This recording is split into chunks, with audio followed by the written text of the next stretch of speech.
stipulate to the presence of the jury. Yes, Your Honor. You may be seated. Mr. Scoggins, whenever you're ready, you may resume your closing argument. Thanks, guys. I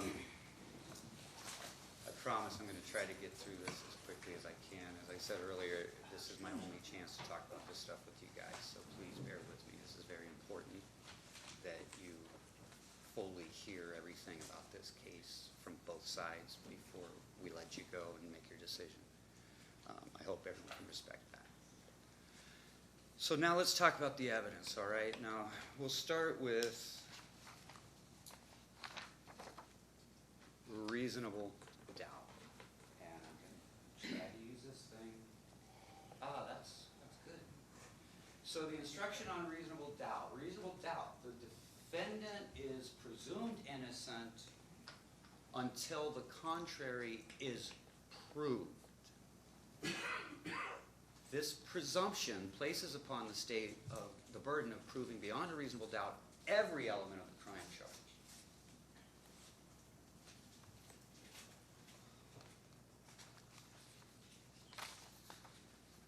And I've talked already a little bit about this, but you know, the state brought up something in that last closing that Ms. Fleck gave about circumstantial and direct evidence.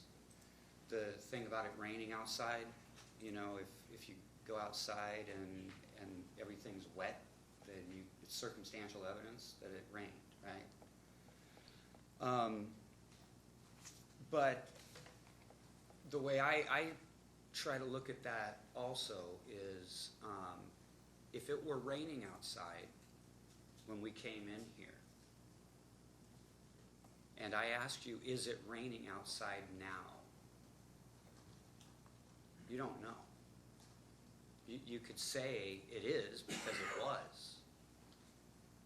But to say it is raining, that would be speculation.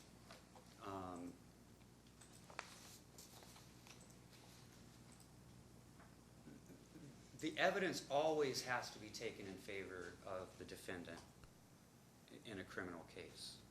That's why we have this standard. Because someone gets accused of a crime means nothing. Did you do that on purpose? I'm sorry. So remember that. I already went over that. They have to prove everything. Everything. You can't let them fudge any of it, guys. None of it.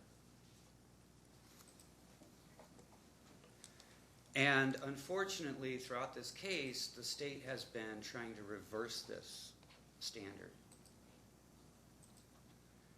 The state has argued over and over again, as I said earlier, that their evidence is consistent with guilt.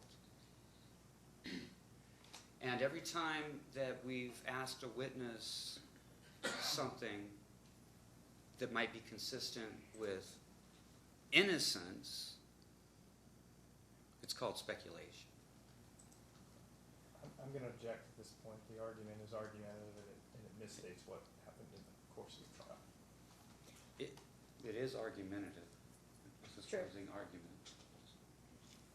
Regarding whether this is if that's what happened during trial, you guys are to rely on your own memories and notes, and remember that the arguments are not evidence. So, rely on your memories and notes. Go back and look at the testimony that was given. Things like when my colleague, Mr. Ogata, asked one of the officers whether it was possible that Michael Anderson reached through his own car and closed the door from that 7-Eleven video. They said that's speculation. Well, the burden of proof is on the state. And that's a reasonable way it could have happened. Right?